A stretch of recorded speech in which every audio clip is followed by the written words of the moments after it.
Hypnotism ఒక మనిషి మీదే చేస్తారా? Why not on birds and animals? Is there anything that prevents animals and birds being subject to say hypnotism? Body consciousness is the object of your attack in hypnotism. If he is put to sleep in hypnotism, what does it mean? It is suspended animation of body consciousness which is equal to sleep. To make the animal such a target, how is it different from man? Animal, like the man, has 5 senses. How do you know that the dog has only 5 senses? Reptiles seem to be having more senses, the location of which in the body is not pinpointedly known. Once when I was with a police officer, ఏదో మాట మీద hypnotism అని వస్తే, he said, మీరు మహాత్ములు, you are the greatest hypnotist. దాని గురించి enlighten చేయండి అన్నారు. నేనేమీ చెయ్యలేదు. వాళ్ళు డోజ్ అవడం మొదలెట్టారు. నేనన్నది ఒక్కటే, ఒక్క మనిషికైనా యానిమల్స్ ఎందుకు హిప్నటైజ్ అవ్వలేవు అని. కాసేపు అయ్యాక ఏం జరిగిందని వాళ్ళు అడిగారు. నేనేం చెయ్యలేదు. What I did was I have taken you in to a situation which you have not hitherto thought of and made you think of certain questions and made you travel on the same track which I was trekking. While putting a question on body consciousness of human beings and animals, my thoughts are getting in similarity of animal body consciousness. When this is extended without discrimination to one and all, it is called universalized consciousness. Animals and human beings do not make the whole. They are small delta in the universe. Many masters in spiritualism committed mistakes of hypnotizing rather than guiding their consciousness. How do you define the elevation of consciousness by master? Here it is elevation. What is the hypnotist does is degradation. In case of a hypnotized man, he gets subhuman consciousness, where he is not himself but lesser than himself. A yogi too loses his body consciousness, let me say in a yogic posture. There he is losing himself and he is much more than himself. He is besides himself, although left his body. Where and what is a different matter. All human beings, irrespective of being intellectuals, it is easy to make them subconscious, which means lowering, which is a fall. It is easy to downgrade the lower, but difficult to elevate. Even a yogi cannot ordinarily elevate because it is higher than human, and that is difficult. Fall is easier. To bring down from body consciousness to any lower consciousness is an easier process. A hypnotist, he himself is capable of rising above himself, but because he has no guru and secondly because of his own ego, he cannot rise. Animal or bird consciousness is the basic of body consciousness. What can you do with animal? Animal consciousness kaadu. It is lesser than human consciousness. All about consciousness is to be understood first. If the hypnotist has failed to hypnotize you, it is a proof that you are strong, stable, and you have equilibrium of body consciousness and directed. This has failed to hypnotize you.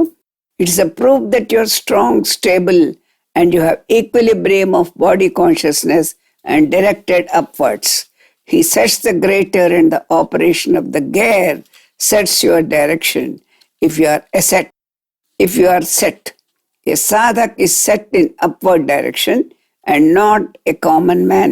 Sadhak in sadhana may progress, may not progress, may be moving, may not be moving. Having been set upwards, setting upwards means if anything happens, Guru is disturbed through your mind in a wakeful state or sleep state. In natural actions, if there is his consciousness in you, he possesses you to take a U-turn.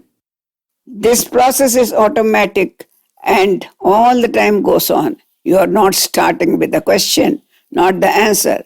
Answer is inherent in human nature.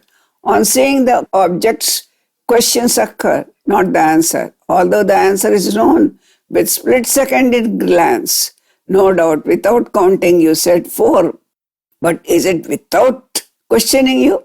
What is 2 plus 2? All questions disappear and the answer is brought to you in Brahmajnana with a question. The answer is the master. There remains no question even in the fleeting moment. ఈ సృష్టిలో పంచభూతాలు అంత గందరగోళం అనే ఒకడు, what is in a name అని ఇంకోడు, వారికి ఎంత సమాధానాలు చెప్పినా ప్రశ్నలు ఇలా పుడుతూనే ఉంటాయి. బట్ జ్ఞాని has no question to answer. If others are questioning him, that means others are discussing with him. ప్రశ్న వేసేవాడు ఒకడు అంటే హూ ఈస్ దట్ యూ? నేను మోక్షం అనే రెండు వస్తువులు ఉన్నాయనుకోండి. Who is that? That needs మోక్షం ఇన్ యూ. నువ్వు జీవన్ముక్తుడివే అని చెప్తే కన్విన్స్ అవుతాడా?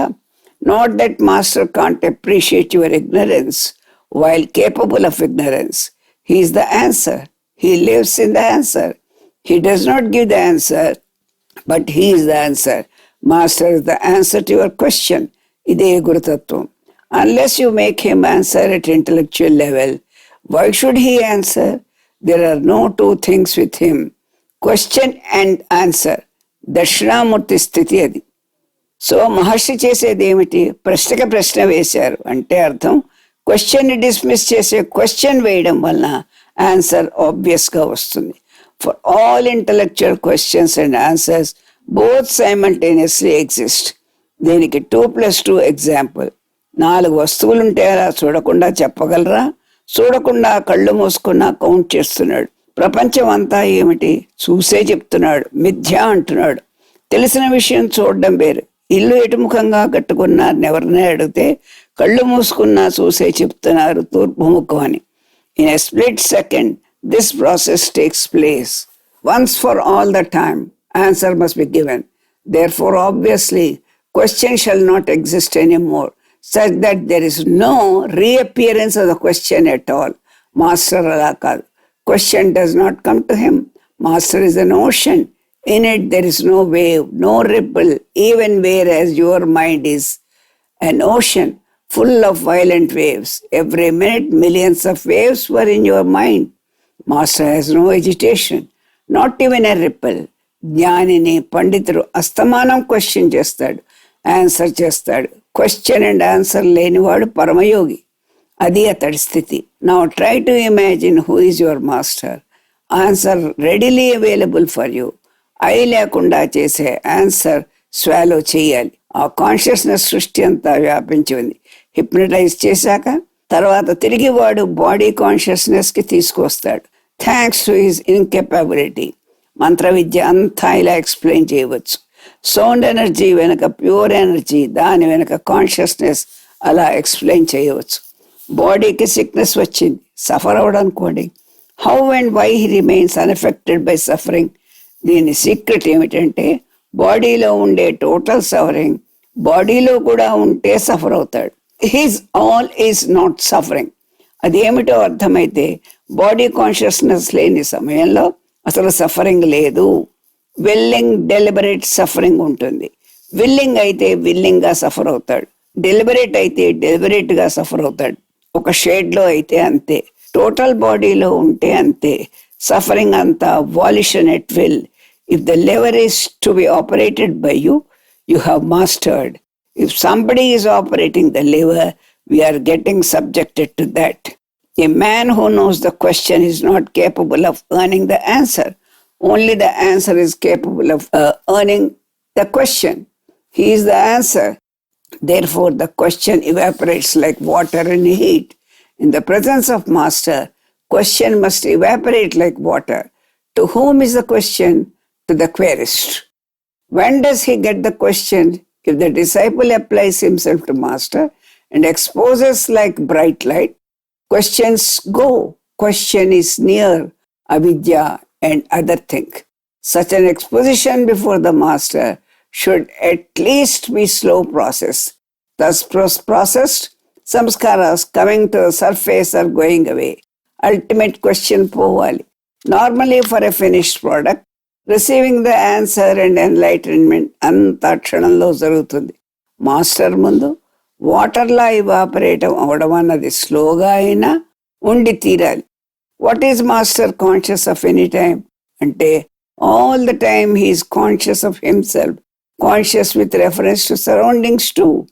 రైల్వే స్టేషన్కి వెళ్తే ఎలా ఉంటాం? ప్రయాణం కాదు, గమ్యం ముఖ్యం. there are two things. Location of consciousness, self consciousness నుంచి దానిలోంచి బయటపడమే కష్టం. సమ్ హయ్యర్ ఆస్పెక్ట్స్ చెప్తున్నాను. మీరు ఏం చేసినా చేయకపోయినా మాస్టర్ షాల్ గివ్ యూ. అది సరే, మీరేం చేయాలి? Total application, total transference of your consciousness into him by deliberate effort. Senses must be subdued. This happens because of desire. If you have such desire, it commands the mind. Desire for what? For enlightenment. Ante emiti? Subdue senses. Desire enlightenment. Command the mind. Ila apply cheste enlightenment akkadi nunchi vastundi. Mind control గురించి patent methods have been given by many masters. Breath control అంటారు. ఇందులో ఏమవుతోంది? Mind dissociates from senses, which means senses are subdued. Mind dissociate అవటం కాక attention of mind over something else stops breathing. In fact mind is waiting to know. Here breath and thought are concomitants. They go hand in hand. Mind కాదు, breath control చేస్తున్నాడు. ఇక్కడ ఒకడు పరిగెత్తుతున్నాడు, వాడిని పట్టుకోవాలి. వాడు దొరకకుండా వాడి చొక్కా దొరుకుతుంది. నాకు వాడు కావాలి. వాడు చొక్కా వద్దని వదిలేస్తామా? చొక్కా వాడు కాకపోయినా చొక్కా ద్వారా వాడిని పట్టుకోవాలి. నీ చొక్కానే పట్టుకుంటాం. Why are you holding the shirt? Because you are in it, but I'm not running to catch your shirt. దీన్ని బట్టి ఏం తెలుస్తోంది అంటే, మనసు, శ్వాస, వాయువు గమనం మీద మనసు ఆధారం. వాయు గమనాన్ని నిలిస్తే మనసు నిలుస్తుంది అని ఎగ్జంప్షన్. మనసు నిరోధించడానికే ఇదంతా. కానీ వాయు నిరోధం కూడా మనసే. చాలా హెల్తీ మనిషి నిమిషానికి 15 సార్లు శ్వాసక్రియ జరుపుతాడు. అది 10కి తగ్గితే 1/3 of mind left with 2/3 of control అయింది. My mind is sum total of all minds to whom I have applied consciously. If I withdraw I have no mind. మీరు నా దగ్గరికి రానప్పుడు నా బ్రెత్ వేరియేషన్స్ ఎందుకైనాయి అంటే, మీరు అప్పుడు ఉన్నారు, ఎప్పుడు ఉన్నారు. Even when people were growing for my sake, infancy, school days అవన్నీ పాస్ చేస్తుంటే అప్పటి నుంచి వాళ్ళ థాట్స్ షేర్ చేస్తూ వాళ్ళ మైండ్స్తో ఐడెంటిఫై చేస్తూ ఉన్నాను. I will be breathless when I'm withdrawn. అదో miracle, which is what has happened to Baba for 3 days.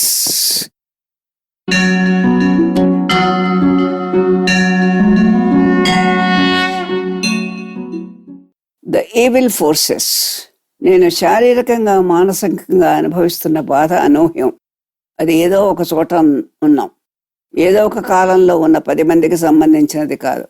ఆ బాధలో యుగ చరిత్రే ఉంది, సృష్టి చరిత్ర కూడా ఉంది. యాంటీ గాడ్ ఫోర్సెస్ అనాదిగా ఉంటుండగా ఇప్పుడు కలిగే అంతరాయానికి కారణం ద్వాపరాంతమందు జరిగిన మహాభారత యుద్ధమే.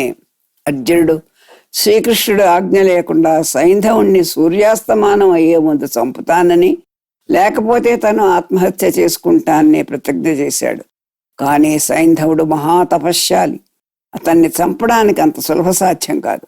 అర్జునుడిని ఆత్మహత్య చేసుకోవడానికి వదిలిపెట్టడం కూడా రక్షకుడుగా ఉన్న భగవంతుడికి ధర్మం కాదు. దానికి he hit the sun with his disc to make Saindhava come out and get killed by Arjuna. ఇది భగవంతుడు చేసినా కూడా యుగ ధర్మం కాదు కదా. Also he made that head fly and fall in the hands of his father. సైంధవుడి తండ్రి అర్ఘ్యప్రదానం ఇచ్చే సమయంలో వాడి తల వచ్చి తన చేతిలో పడింది. ఆ తండ్రి తక్కువ వాడేం కాదు, గొప్ప తపశ్శాలి. ఈ దృశ్యం చూసిన వెంటనే చచ్చిపోతాడు. వీళ్ళిద్దరూ ఈ రకంగా చంపబడకపోతే పాండవుల్ని వాళ్ళు చంపేసేవాళ్లే. వాళ్ళిద్దరి యందు ఉన్న భగవద్వేషం ఎన్నో జన్మలెత్తి ఎన్నో రకాలుగా యాంటీ గాడ్ ఫోర్సెస్ ని జనరేట్ చేసింది. అలా ఎన్నో జన్మలెత్తారు. ఒక జన్మలో సైంధవుడు మూలికల్ని పెంచి మధ్యలో తను కూర్చుని తన ఇంద్రియాల్ని కోసి హోమం చేసి ఆ ద్వేషపు పొగని మూలికలు తీసుకునేటట్లు చేస్తాడు. ఆ మూలికల్ని తిన్న పశువులు, ఆ పశువులు ఇచ్చిన పాలు తాగిన ప్రజలు భగవంతుడెందు ద్వేషబుద్ధి సులభంగా అలవర్చుకుంటారు. ఈ రకంగా ఇంతవరకు పర్పెట్యుయేట్ అవుతూ వస్తున్నారు. ఇదే మూలికల్ని దాని నుంచి వచ్చిన పొగని ఒక రాజకుమారి 1000 సార్లు పీల్చేటట్లు చేశారు. ఇదంతా ఆవిడ ఉద్యానవనంలో నిద్రలో ఉండగా జరుగుతుంది. She marries and begets a child. A total anti-God force is then obtained by using all techniques. What is the position today? These forces have entered my body as diseases. These forces have entered my body as disease. They are causing ill health to my children. They sow seeds of mutual jealousy, suspicion, ill will. This does not happen amongst their followers. Attacking us has happened as I happened to be known to them. For a long time I was incognito to all, including my people. I was safe then. But with my being projected as Godhead, those forces lost no time to interfere with me and my people. ఈ దృశ్యం చాలా బాధాకరం. People being affected, my antakarna is unaffected by these forces, but the activity gets greatly disturbed. Omen. In Bible, mention has been made of Satan, which is the embodiment of evil forces. It is evil in the sense that it is in opposition to all movements of Godhead. Man means a combination of divine and evil forces. Hence, as long as mankind exists, evil is coexistent with Godhead. Of course, God is all-powerful and has undoubtedly far superior powers to vanquish the evil forces once for all. But that would mean complete involvement of the Jagat into himself. The question, why should there be a force that opposes Godhead? It is because phenomenally there is a cause for which a thing, the Jagat that is created by God, is not all the universe. In fact, the part of the universe which is occupied by Jivas and which is referred to as Jagat is but a small fraction. There is yet greater unoccupied Jagat, which is not Jiva Jagat. The first one who has taken upon himself the feeling of I is the God. When once I was there, mine also started existing. Such a Jagat once was conceived and is perpetuating. The material that is required to build up such a Jagat was already existing, with which the changing Jagat has been conceived as a result of the assumed I phenomena. Such a Jagat is illusory and false because it was God who is responsible for bringing about this. He has taken upon himself the sole responsibility of disintegrating individual jivas into the original ingredients to where he himself at one time would voluntarily go. This is the dissolution of Jagat. Hence the essential and the lone dharma for God is to take jivas to their original abode, whatever one may choose to call it. In this, if one seeks his help, he is there, or if one chooses to travel on his own, he considers him as carrying on his own will independently. It's like a father feeling very happy about a son who can prosper on his own without his help. A real father does not demand the son to take his help only to become prosperous.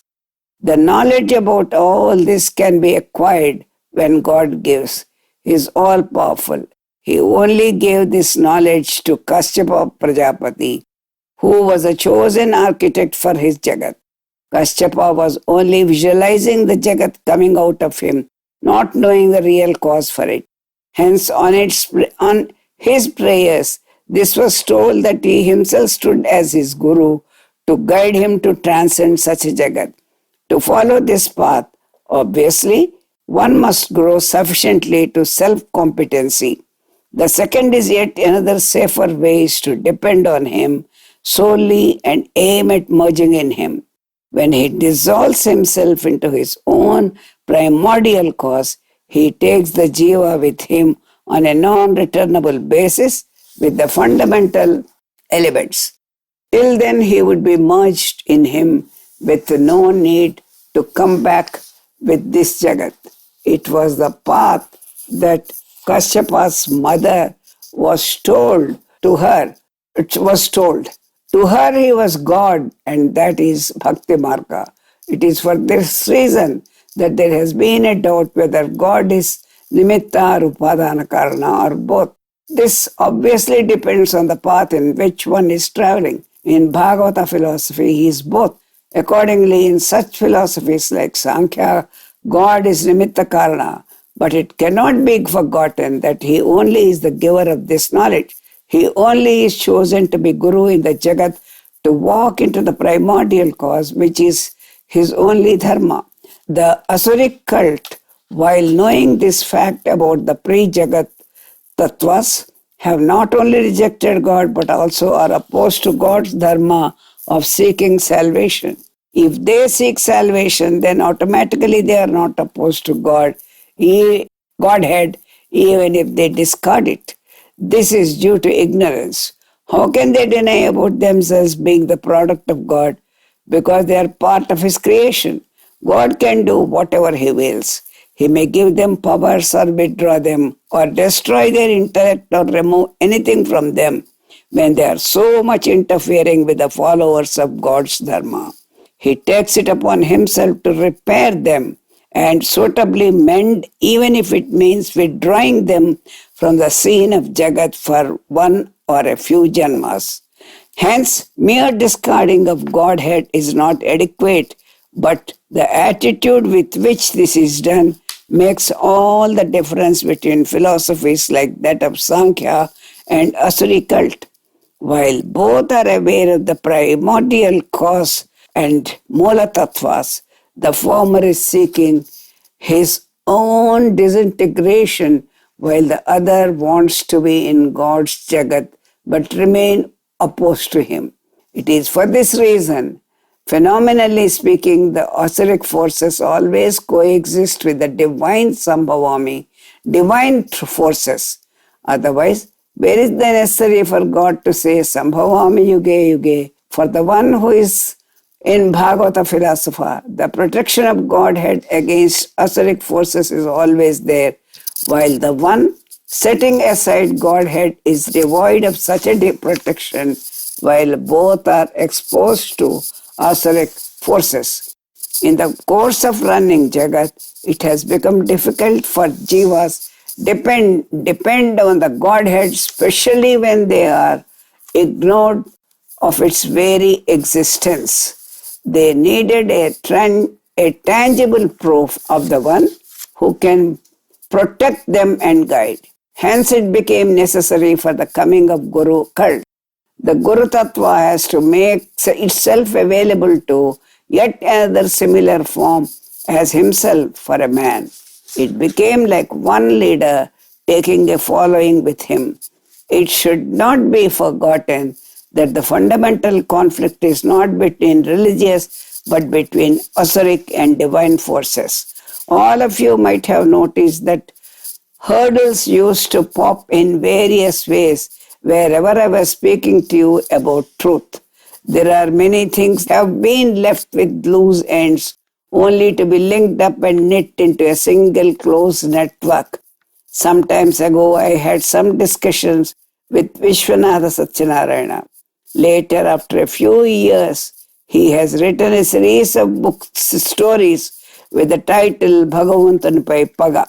The intellectual heights and superstitions coexisted in this unique land. Superstition is really forced on a truth which is not understandable. Not all the masses could understand certain truths, the advantages of which are not to be denied. Hence, intellectuals created and imposed some superstitions for benefit of understanding also. Those who have no interest in giving such benefits and who sought satisfaction of their own selfish needs have added redundant impositions in the superstitions, which resulted in a total discard of everything.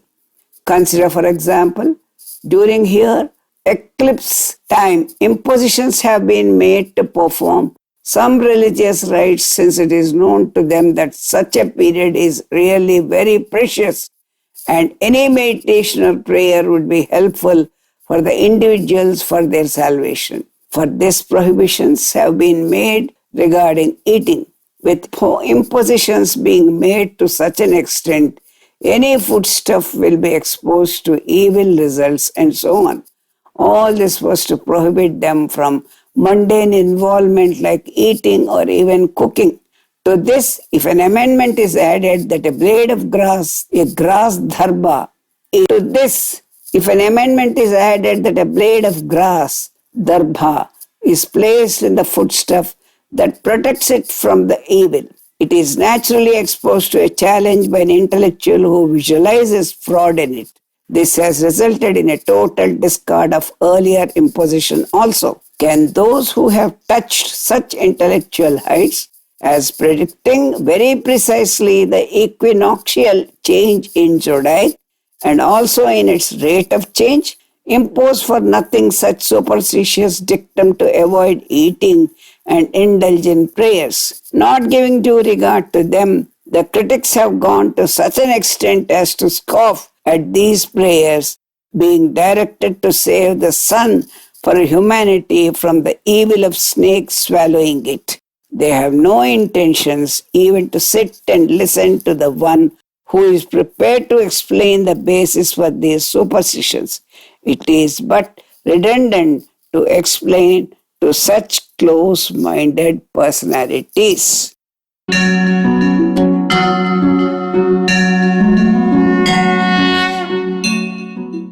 కర్తవ్య ప్రబోధం. గురువు మీ లైఫ్లో enter అవ్వడం ఒక phase. అంతకుముందు మీ life ఎట్లా ఉంది, గురువు ఎంటర్ అయ్యాక ఎట్లా ఉంది, రివ్యూ చేసుకుని బ్యాలెన్స్ షీట్ వేసుకోవాలి. ఫస్ట్ స్టేజ్లో గురువు చేసినది ఏమిటి? హయ్యర్ ట్రూత్స్లో బుద్ధిని ప్రవేశపెట్టడం జరిగింది. లేకపోతే మీరంతా నార్మల్గా ఉండేవారు. జీవిత పరమార్థాన్ని తెలియపరిచి దాన్ని మీలో ప్రవేశపెట్టిన తర్వాత కొత్త మలుపు లైఫ్లో ఎప్పుడు వచ్చిందో, నిత్య జీవిత విధానంలో దానివల్ల ఏ ప్రభావం ఉన్నదో, ఏ కొత్త తేజస్సు శాంతితో ఉన్నారో, అంబిషియస్గా ఏది చేద్దాం అనుకున్నారో, న్యాచురల్ అయినా ఏదైనా బ్యాలెన్స్ షీట్ వేసుకుని రివ్యూ చేసుకోండి. What would have been the normal path but for the very entry of your master into your lifes? Master has given a new dimension to your life. New dimension has been given considerably, and that it has given a different outlook about what is called life. దానికి ఏమీ doubt లేదు. ఇతరులు ఏమి చేసి ఉండేవారు అంటే మీరు తక్కువేమీ car. సంఘంలో ఇతరులతో రిలేషన్స్లో మార్పు ఉంది. The society which viewed you earlier may not view you now in the same way. Some appreciate, some depreciate. కొందరికి క్రిటికల్ అవుట్లుక్ ఉండొచ్చు. However that should not govern your goal in life. మీ goal మీద దాని ప్రభావం ఉండకూడదు. That needs self assurance, self confidence, clarity of one's own bearings, some kind of stiffness, not to permit any interference of any kind. మనోబలం ఇవన్నీ చాలా అవసరం. ఇదే ధీరత్వం. ధీరత్వం లేకుండా ఏది ముందుకూడదు. ఎందుకంటే it's a clash of values which is the most serious controversy of life. Usually material controversies ఉంటాయి. ఇది హయ్యర్ వాల్యూస్కి మెటీరియల్ వాల్యూస్కి మధ్య controversy. Therefore it is the most serious clash of values. Higher values అంటే ఏమిటి తెలిసి ఉండాలి. You must be very sure of them. What is right, what is good, what ought to be done. దీన్నే సదసద్వివేక సంపత్తి అంటారు. Normally speaking, one has to maintain the otherwise normalcy, not to come across oddities, curiosity, interference and controversy. మాస్టర్తో association వచ్చాక greatest things of mystery, secrets of creation, some are revealed and some unveiled. ఇంతేగాక knowing certain things of world, future history of mankind, role to be played, దీనికి one has to know once bearings. ధర్మం చరిత్ర చెప్పుకున్నాం. భవిష్యత్తులో ధర్మం ఎట్లా వెళ్తుంది, మన కర్తవ్యం ఏమిటి, మనిషి జీవితంలో చేయాల్సింది ఏమిటి. యాత్రలు చేయాలని థాట్ రావచ్చు, ఇల్లు కట్టుకోవచ్చు, సంపాదించుకోవచ్చు. కావాల్సింది ఏమిటి? తృప్తి. కానీ ఎన్ని చేసినా ఎంత సంపాదించినా చివరికి బ్లాంక్నెస్ ఉంటుంది. ఐక సమస్యలు లేని జీవితంలో పెద్దవి గోచరించకపోతే, బ్లాంక్నెస్, లాసిట్యూడ్ లేనప్పుడు, డైనమిజం లేకపోతే మందకొడిగా ఈవినింగ్ ఆఫ్ లైఫ్లోకి వస్తాడు. Like the day spent in active and successful day but without a holiday. శుభ్రంగా తింటాం, పడుకుంటాం, డల్గా ఉంటాం. అట్లాంటి హాలిడే ఎంజాయబుల్ కాదు. డీప్ అట్రాక్షన్ లేక అలా ఉంటుంది. ఈవినింగ్ అయ్యేసరికి one would be tired of such holiday విసుకొస్తుంది. ఇలాంటి హాలిడే వద్దనిపిస్తుంది. అలా కాక పర్పస్ ఆఫ్ లైఫ్ ఉంది. అందులో ఎక్సైట్మెంట్, డిసప్పాయింట్మెంట్ ఉండొచ్చు. ఎందులో అయినా ఈ గేమ్ ఉంటుంది. కొంతమందికి పేరు ఇష్టం, పేరు పేరే, ఇష్టం ఇష్టమే, కోరిక కోరికే. ఒకడికి కొడుకు ఇష్టం, వాడు కావాలని కోరుకుంటాడు, కొడుకు పుడతాడు. అయితే దానివల్ల వాడికి ఏం లాభం? కొద్దిమంది ఇలా కోరక, నేను తత్వసత్యం గ్రహించాలి, నాకు భగవంతుడు కావాలి, నేను భగవంతుణ్ణే కోరుతాను, దానికోసం తహతహలాడి యత్నం చేస్తాడు, ఫలం వస్తుంది. సామాన్యుడు కోరాడు, వీడు కోరాడు, ఇద్దరూ కోరారు, కానీ కోరిన ఆబ్జెక్ట్ వేరు. ఇంతే కదా అని అనకూడదు. పరమార్థం గ్రహించలేని సామాన్యులకింతే. భార్యా పిల్లల కోసం మమకారం కొద్దీ సంపాదిస్తున్నారు, భగవంతుడికి మమకారంతో గుళ్ళు గోపురాలు కట్టిస్తున్నారు. ఈ రెండింటిలో డిఫరెన్స్ ఏమిటి అనుకునే వాళ్ళు ఉన్నారు. వీళ్ళు నా కొడుకులు, నన్ను ఉద్ధరిస్తారనుకుంటారు. మరి భగవంతుడు ఎందు ప్రేమ పెంచుకుంటారు. దానిలోని విజయం వల్ల ఆనందం, అపజయం వల్ల అసంతృప్తి, డిసప్పాయింట్మెంట్. మొదటి తరగతి వారు వీరు. భగవంతుని పైన ప్రేమ చప్పున పరిణామానికి దారితీస్తుంది. దుఃఖంలో కూడా పరిణామాల్లో మెట్టే ఎవల్యూషన్లో ప్రయాణమే. ప్రయాణంలో ముళ్ళ కంచెలే రావచ్చు, లేదా మంచి రోడ్డు రావచ్చు. ఆ డైరెక్షన్లో ప్రయాణమే ముఖ్యం. లౌకిక జీవనంలో కలిగిన ఆనందం, సుఖం, దుఃఖం దానికి అంతులేదు. సంతోషమైన దుఃఖమైన ఈ ప్రయాణంలో అంతం కలిగి డెలివరెన్స్కి తీసుకెళ్తుంది. అది కోరుకోదగ్గ ప్రయాణము, ఇది వ్యర్థం. It is a purposeful evolution in ప్రయాణం. ఏ పర్పస్ఫుల్ ఎవల్యూషన్ ఇన్ ప్రయాణం. ఎందుకంటే సుఖమైన దుఃఖమైన ఏదైనా ఐహికంలో జీవునికి పనికొస్తున్నది. లౌకికంలో ఇది జీవాత్మక పనికిరాదు, ఐహికంలో అది జీవాత్మకి ప్రగతి, ఇది వ్యర్థగతి. దుఃఖంలో కూడా అందులో ప్రగతే కనుక దాన్ని నమ్ముకుని ప్రయాణం చేస్తే వీటిలోని సుఖం దుఃఖం అప్రధానం అవుతాయి. శాంతి అశాంతి, చేయడం చేయకపోవడం, ఇది బాగుంది బాగోలేదు, ఇది చేదు ఇది తీపి ఇది కారం అని రెండు డైరెక్షన్స్లో ఉన్నారు. ఇదంతా ఒకటి, ఈ జన్మకే సంబంధించింది. రెండోది శాశ్వత జీవాత్మ ప్రయాణం. ఏదైనా ప్రోగ్రెస్ అయ్యే తీరుతుంది. అయితే దీని ప్రభావం దాని మీద, దాని ప్రభావం దీని మీద ఉందా? ఇతరులకు నోటీసబుల్గా ఉందా? దాని ప్రభావం వ్యర్థ జీవితం అనిపిస్తుందా? ఆధ్యాత్మిక జీవన విధానంలో సాధన ముఖ్యం. దుఃఖంలో సాధన వంకరటెంకరగా నడుస్తుంది, అది దానికే నష్టం. సాధనలో దగ్గర దారి ఉంది, అది అంతరంగ ప్రయాణం. ఒకటి లోపల, రెండు బయట సాగుతుంది. బయట నేల మీద నడుస్తారు, అంతఃకరణలో ఒక్కో మెట్టు పైకి వెడుతుంది. భూలోకంలో క్షుద్రమైనవి దాటి హైవేలో ప్రయాణం సాగుతుంది. దాని ఇష్టం, ఆ ప్రయాణం భూలోకం, స్వర్గలోకం, జనలోకం, తపోలోకం, వీటన్నిటి పరిధి దాటుతుంది. బేరింగ్స్ ఇలా ఉన్నాయని గ్రహిస్తే మీ నడక సాఫీగా ఉందని తెలుస్తుంది. డిప్రెషన్ కలగదు. లౌకికం ప్రాముఖ్యం కాదు. ఇతరులకి జడ్జ్మెంట్కి ప్రాముఖ్యత ఇవ్వద్దు. తన జీవితం జడ్జి చేయలేనివాడు జడ్జ్మెంట్ ఇస్తాడు. తను తెలివి తక్కువ వాడు కనుక తెలివి తక్కువ అంటాడు. అన్నీ తెలిసిన వాడు ఉండడు. లౌకిక జీవనం అప్రధానంగా పరిగణిస్తే ఆముష్మికం చాలా బాగుంటుంది. లేకపోతే నిజంగా తెలివి తక్కువ వాడు. నేను ఎక్కువ సంపాదించకపోతే ఏం, మేడ కట్టుకోలేకపోతే ఏం, కారు కొనలేకపోతే ఏం అనుకుంటాడు. No interference of anything worldly, అది అంతరంగ ప్రయాణం. ఇందులో లౌకిక జీవనంలో అన్నోటిస్డ్గా వెళ్ళాలి. రెండు విధాలలో క్లాష్ లేదు, సంబంధం లేదు. క్లాష్ లేనప్పుడు సంబంధం లేదు, సంబంధం లేనప్పుడు క్లాష్ లేదు. ఇది ఎప్పుడు ప్రోగ్రెస్ కాదు. దుఃఖం ప్రోగ్రెస్ కాదు. పరంలో దుఃఖంలో కూడా ప్రోగ్రెస్సే. అసలు సాధకుడు అన్నవాడు ఎట్లా ఉండాలి? Grow grow and be growing till no more growth becomes possible. It should be impossible for someone to stop you. స్టాటిక్గా ఎప్పుడు ఉంటారు? దాన్ని అంటే గోల్ని విస్మరించడం చేత. అక్కడ ప్రయాణం చేసేవాడు కూడా ఇతడే. ఈ ప్లేన్ మీద ఉన్నంతసేపు ఆ ప్రయాణం కుంటుపడుతుంది. ప్రధానం ఆముష్మికం, అది అనుభవం అవ్వాలని మరవకూడదు. ఇప్పుడు లౌకికంలో ఉంటూ ప్రయాణం మర్చిపోయాడా, ఇది ప్రధానమవుతుంది. ఆముష్మికం అప్రధానమని ప్రవర్తిస్తున్నాడు. అందుకని ఏది ప్రధానం ఏది అప్రధానం అని ప్రశ్న వేసి మిమ్మల్ని మీరు రివ్యూ చేసుకోండి. The master is in fact with you as a man with soul. జీవాత్మకి మనిషి పుట్టడానికి సంస్కారాలకి సంబంధం ఉంది. లౌకికం అప్రధానం అనుకుంటే సంస్కారాలు మిమ్మల్ని వదలవచ్చు. అప్రధానంతో ఎందుకు సంబంధం పెట్టుకుంటారు? దీనివల్ల చెడిపోకుండా ఎలా జీవించాలో చెప్పేందుకు మాస్టర్ అలా జీవించి చూపిస్తారు. ఆముష్మికమే ప్రధానం. శ్రద్ధ కుంటుపడకుండా ఉండాలి. దీనిలోనే తృప్తి. ప్రపంచంలో ఆనందం లౌకికం, అది తృప్తినివ్వదు, మత్తునిస్తుంది, అది ప్రమాదం అని చెప్తాడు. పైగా ఇలా జరగనివ్వక, master has played a role with a view to influence you, giving you clue to even in unimportant matters.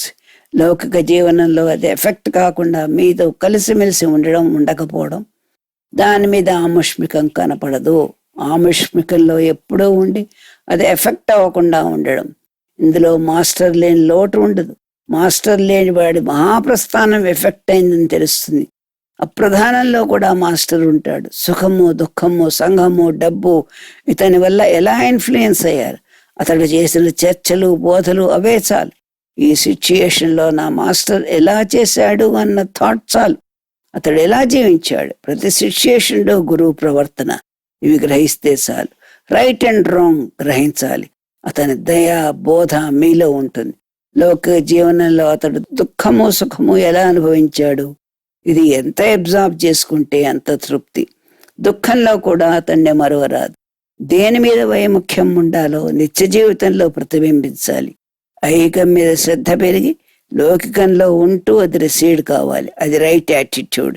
ఇందులో ఉన్న దుఃఖం కాదు, అతనితో సాహచర్యం, అతని దర్శనం మీ విధి, అతని ఉనికి చర్చించాలి. ఈ రెండు విధానాల్లో అనుసరించాలి. అక్కడ విన్న దానిని స్మరించాలి. బోధలో గుర్తింపు ఉండాలి. మాస్టర్ వచ్చి మీతో సహజీవనం చేశాక మీరేం చేయాలి, ఎంత ఫాలో ఉంది, ఎంత అప్లై చేశాను, వికారాలు ఎంత వదిలాను, ఈ వివేకం కూడా మోర్ ఇంపార్టెంట్ స్టెప్. జీవుడికి సాధన ప్రధాన కర్తవ్యం, అదే ప్రధానమని విస్మరించవద్దు. Self sufficient. వికారాలు ఇంటర్ఫియర్ అయి రెవల్యూషన్స్ ఫాస్ట్గా జరగడానికి అడ్డు వస్తాయి. ఏది శాంతో అది అవలంబించండి, ఏది అశాంతో అది వర్జించండి. ఒక కోరిక, యాక్టివిటీ, ఇష్టం, అయిష్టం, శాంతి, అశాంతి గ్రహించి వివేకంతో ఉండాలి. శాంతి అంటే ఏమిటి? ఎక్సైట్మెంట్, తృప్తి కాదు. కేవలం అంతర్ముఖత్వంలోనే శాంతి ఉన్నది. లౌకికమైన ఎక్సైటింగ్ ప్లెజర్స్ వద్దు. Little pleasantries are permissible. Pleasures వద్దు, కాఠిన్యం వద్దు. మీతో మీరే కాఠిన్యం వహించండి, ఇతరులతో కాదు. అన్ని విషయాల్లో అందరితో సున్నితంగా ఉండాలి, మార్దవం ఉండాలి. కాఠిన్యం మీ మీద. మామూలుగా ఇతరుల మీద కాఠిన్యం చూపి తన మీద తన మార్దవం ప్రదర్శిస్తాడు. సాధకుడు రివర్స్ చేయాలి. Don't allow your samskaras to interfere. ఏ సంస్కారం లేని ప్రవర్తన ఎట్లా ఉంటుందో ఊహించండి. సంస్కారాలు కారణమైతే వాటిని చెక్ చేయండి. ఉత్తమ సంస్కారి అంటే మనోవికారం ఏమీ లేని నిర్లిప్తత, అది ఉత్తమం. అంతకన్నా కోరిన దాన్ని ఉపేక్షించడం వివేకం. వివేకం చెప్పేది ఉత్తమం, అదే మాస్టర్స్ వాయిస్. జీవుడు పాజిటివ్ ఆర్ నెగటివ్ చివరలు విసర్జించడంలో ఉంది. ధ్యేయం విస్మరించవద్దు. మహాప్రస్థానం వెళ్ళాలి. మందకొడిగా ప్రయాణం సాగనివ్వద్దు. అలా సాగినా మీ బాధ్యత కాదు. ధ్యానం కుదిరినా కుదరకపోయినా ధ్యానంలో మనోవికారాలు కలిగితే, ఇందాక చెప్పానే, ప్రయాణంలో ముళ్ళ కంచెలే ఉండొచ్చు, మంచి రోడ్డే ఉండొచ్చు. ప్రయాణం సాగితే చాలు. ప్రయాణంలో దుఃఖం, అసుఖం, డోంట్ బాదర్. ప్రయాణమే ముఖ్యం. ముళ్ళ కంచెలు రాకుండా ప్రయాణం సాగిందా అదృష్టమే. ఒకడు ఎద్దుబండిలో ప్రయాణం చేస్తే, ఇంకోటి రైల్లో ప్రయాణం చేస్తే, మరొక ఏరోప్లేన్లో ప్రయాణిస్తాడు. ఏరోప్లేన్ లో వెళ్ళగలిగితే అదృష్టమే. ఎందులో వెళ్ళినా ప్రయాణం ఆగడం లేదు. బండిలో వెళ్ళగా వెళ్ళగా బస్సు వస్తుంది, అందులో కొద్ది మైళ్ళు వెళ్ళగా వెళ్ళగా అలా ప్రయాణించి చివరికి డెస్టినేషన్ చేరుకుంటాడు. అంతఃకరణ ఇష్టపడింది దానికోసం వెంపరపడవద్దు. మనసు కోరితే ఇచ్చే ప్రయత్నం చేయవద్దు. ఇంద్రియాలు చెప్పినట్లు నడవద్దు. Don't be intelligent with yourself. Never allow your mundane happiness with your judgments. Where the samskaras are coming into play, it is possible to overcome with master's help. ఆధ్యాత్మికంలో ఉన్న మాస్టర్ ఇందులో ఎందుకు లేడు? అతను ఉన్నాడని గుర్తిస్తే రైట్ జడ్జ్మెంట్ మీకే వస్తుంది. Physical togetherness ఉన్న కాలంలో నేర్చుకున్నవి, విన్నవి, తెలుసుకున్నవి చాలు. అనేక జీవితాలు నింపచ్చు ఆ బోధలో. ఒకరు అడుగుతారు, గురువులో కృష్ణాశ చూడడానికి, కృష్ణుడిలో గురుతత్వం చూడడానికి సమన్వయం ఏమిటి? గురూజీ సమాధానం: when you are applying to Krishna as guru, భాగవత మార్గంలో అప్పీల్ చేసినప్పుడు don't deceive and divert yourself. గురువు అన్నాక, అతను జ్ఞానదాత అన్నాక now let me see Krishna అనుకోకూడదు. With your guru you are physically attached. He the man, the father, the teacher. ఒకదాంతో ఒకటి కంపేర్ చేయకూడదు. Just be attached. He's master, nothing else అనుకుంటే, if you can dwell upon that, well and good. The urge in you to apply yourself should be there. అప్పుడు ఏం చేయాలి? Emotional urge వస్తే locate Krishna. Intellectual urge వస్తే your master quenches your thirst. Therefore, you must refer to your guru as inclusive feature and not exclusive. What is your categorization of yourself? Are you totally having emotional attachment, devotional attachment, intellectual attachment? నాకు మీకు ఉన్న బంధం analyse చేస్తే తెలుస్తుంది. I'm talking on intellectual terms. You are emotionally also attached. మీ relations time డిపెండెంట్గా ఉంటాయి. ఒక ప్రశ్న: బాహ్య సందర్శమైన అంతరంగ దర్శనం అన్ఎఫెక్టెడ్గా ఉండాలంటే ఏమి చెయ్యాలి? దానికి సమాధానం: the inner vision must be an extension, not diversion. The inner vision extended is outer vision, like the film being projected. లోపల విజన్ డిస్టర్బబుల్గా ఉండకూడదు. మరి ఫలానాది తపోస్థానమని ఎట్లా తెలుస్తుంది? మహాత్ములు తపస్సులు ధారబోసి ఆ స్థానంలో తేజస్సు నిక్షిప్తం చేస్తారు. ధ్యానంలో ఆ తేజస్సు కనిపిస్తుంది. దాన్ని బట్టి తెలుసుకోవచ్చు. ఈశ్వరుని మీద తులసి వేస్తే సత్సంతాన ప్రాప్తి, మోక్షమందు అభినివేశము కలుగుతుంది. ఈశ్వరునిపై తులసికు వేయకూడదని కొందరి వాదం. తులసి లక్షణం మధుర భక్తి, ప్రేమ, అనురాగం. అందులో ఒక ట్రాజిడీ ఉంది. తులసి చరిత్ర సంతోషదాయకం కాదు. ఆవిడ మహాపతివ్రత. జలంధరుడనే రాక్షసుడి భార్య. విష్ణువు చేత మోసపోయి భర్తని పోగొట్టుకుంది. ప్రత్యామ్నాయంగా తనకి తులసిదళం అర్పిస్తే సమస్తం ఇస్తానని విష్ణువు అంటాడు. లింగం పైన పెట్టవచ్చు తులసి. గణపతి అంతర్ముఖుడు, ఆయనపై తులసి ఉంచరాదు. ఇంకా కారణాలున్నాయి. మెళ్ళో తులసిమాల ప్రేమకి, అనురాగానికి, బంధానికి చిహ్నం. రుద్రాక్ష అంతర్ముఖత్వ చిహ్నం.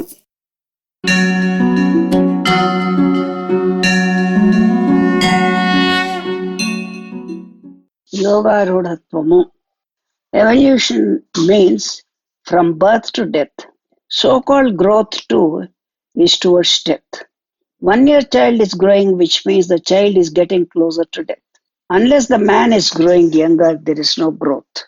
He is not growing. You should not stop anywhere till you reach the origin. Tradition భాషలో బ్రహ్మజ్ఞానం అని మనం వెళ్ళటలేదు. We have our own deciphering the language. Atomic energy ఉంది. How can we be unconcerned about humanity? ప్రతి దాంట్లో మనం ఉన్నాం. మనం లేనిది లేదు. వేస్ అండ్ మెయిన్స్ డిస్ట్రాయ్ చేసేవాడు రావాలి. Master is the maker of men. జీవాత్మ ఇంద్రియములను బ్రహ్మ చేస్తాడు. But to suit the particular weed of humanity Brahma చేయడు. ఆ మెటీరియలే తీసుకుని బ్రహ్మ వేరే సృష్టిస్తాడు. ఒక్కోసారి ఇంటలెక్చువల్ టీచింగ్, మరోసారి silent working language less books కూడా ఉంటాయంటే అది pure knowledge. How should we live? We should appear to live. కళ్ళు మూస్తే మనలో మనం, ప్రపంచం చూస్తే మళ్ళీ ఐస్ క్రీమ్ గుర్తు రావాలి. You must appear to be living in everybody's world while living in your room. This is the most beautiful way of living. Normal living కి కొన్ని నామ్స్ ఉంటాయి. Best way of living should be adopted if you have to live in society. Activity of mind, thought switch వేస్తే పోయినట్లు పోవాలి. సాధనలో ideal stages కళ్ళు మూసుకుంటే mind పోవాలి. Later it may fall asleep because of the absence of mind, but it is not due to sleep. Culmination should be defined as termination of an activity giving birth to a new offer superior vista. Culmination of karmic puja of God should give rise to bhakti. Culmination of bhakti should be jnana. Culmination of jnana should be total liberation. Termination is a part of culmination. Intellectual is satisfied when the logic is complete. Mind కన్నా ముందు heart receive చేసుకుని satisfy అవుతుంది. Ultimately Kaliyuga should culminate in Kritayuga. Pure concept of jnana will not be applicable to people. So ritualistic approach will commence. అవతారములు రావడం, దుష్ట శిక్షణ, శిష్ట రక్షణ, ద్వాపరాంతం అయ్యేసరికి వేదాంతం వస్తుంది. మళ్ళీ జ్ఞానం అంటారు. End of ritualistic Veda is Vedanta. Ashwatthama వేదవ్యాసులు అవుతాడు. History never stops, it's ever flowing. మళ్ళీ ఈ చరిత్ర ఆయన రాస్తాడు. He is the greatest recorder. 28వ మహాయుగంలో కలియుగ చిట్ట చివరికి బోధాంశ శివాంశ ఇలా వచ్చింది. 3000 ఏడీకి అదే మతం అయింది. జీసస్ ని మర్చిపోయారు. ప్రతి మహాయుగంలోనూ 72 మాటలు వేదవ్యాసుడు రావాలి. He goes on writing subsequent chapters. 28వ మహాయుగంలో జరిగిందంతా about Ramana and master record చేస్తాడు. Currently living Ashwatthama is recording everything. కృష్ణావతారం బోధలు విన్నాడు, తను చేసిన పాపాలు తెలుసుకున్నాడు. ఇప్పుడు జ్ఞానబోధంతా వింటున్నాడు. దానివల్ల రోగం తగ్గిపోతుంది. He's living repository. తిథి వార నక్షత్రాలతో ఎవరెవరు ఎప్పుడు పుట్టారో రికార్డ్ చేస్తున్నాడు. ఈ రికార్డింగ్ లో మతాల పుట్టుక, చావు, లలిత కళ్ళు ఎంతో పర్ఫెక్ట్ గా ఉంటుంది. మౌనశక్తి సంపూర్ణంగా పొందిన వారు పరమగురు. మౌనానికి ఉన్న శక్తి అత్యద్భుతమైనది. ఒకసారి ఉజ్జయిన్లో ఒక గొప్ప సభ జరుగుతోంది. పండితులు ఉద్దండులు వచ్చారు. వాద ప్రతివాదాలు ఏకీభావం చందలేని సభ అది. ఎవరెవరో మాట్లాడుతున్నారు స్టేజ్ మీద. సభలో అంతా ఒక మాట, ఒకరికి వినపడనంత చప్పుడు. దాన్ని ఎవరెవరు కట్టాలి? పరమ గురువు వేదిక మీద నిల్చున్నారు. సభలో అందరినీ ఒక్కసారి చూశారు. ఏమనుకున్నారో మరి, ఆయన మాట తప్ప రెండో మాట వినపడ్డం లేదు. సభలో యథాప్రకారం ఒకళ్ళతో ఒకళ్ళు గట్టిగా మాట్లాడుతున్నా ఎవరి మాట ఏ ఒక్కరికి వినపడ్డం లేదు. ఒక్క పరమగురువు మాటే వినిపిస్తోంది. ఆశ్చర్యంలోంచి తేరుకోలేక కాసేపటికి అందరి నోళ్ళు మూతపడ్డాయి. మౌనం యొక్క శక్తి ఊహకందనది. 12 ఏళ్లకు ఒకసారి పరమగురువు సంగీతం వింటారు. శబ్దం సహజంగా లయిస్తుంది. శబ్ద బ్రహ్మతో తాదాత్మ్యం పొందుతారు. బృహస్పతి కన్య నుంచి తులకి వచ్చే ఈ సమయంలో పరమగురు గానం చేస్తారు. బృహస్పతి గృహస్థ ధర్మంలో మోహంలో ఉన్నాడు. అట్టి దేవగురువును సుఖమహర్షి యాక్సెప్ట్ చేయలేదు. పంచేంద్రియాలను దేహభోగాలను అనుభవిస్తున్న జనకరాజు దగ్గరికి వెళ్ళాడు. జనకుడు మహాజ్ఞాని. శుకుడు నిర్లిప్తుడై వెనక్కి వెళ్ళిపోతుంటే ఆయన తేజస్సు చూసి ద్వారపాలకులు భయపడి ఆయన్ని లోపలికి పంపిస్తారు. 2 ప్రాకారాలు మళ్ళీ అడ్డు. ఇంతలో మంత్రి పరిగెత్తుకు వస్తాడు. స్వామి, ఈ ద్వారాలు మీకడ్డు కాదు. ఇంద్రభోగాల్ని అనుభవించేశారు. వాటి వల్ల ఎఫెక్ట్ కాక నిర్లిప్తుడుగా ఉన్నారు. అనుభవించే దేహం ఆత్మ వస్తువు కాదు. దేహం పొందే అనుభవాలు నాకెలా చెందుతాయి? పెద్దల ఆజ్ఞ చేత బలవంతంగా సంసారం ప్రవేశం చేసి వెళ్ళిపోయాడు శుకుడు. జీవలక్షణంలో పుత్ర వ్యామోహం ఉంది. కారణం చేత కాదు. కారణం వల్ల వ్యామోహం కలగలేదు. దారాపుత్ర మోహములు జీవుణ్ణి బంధిస్తాయి. పునర్జన్మ హేతు. ఇది కారణం కాకుండా బంధన హేతువైతే అది ఎంతటిది?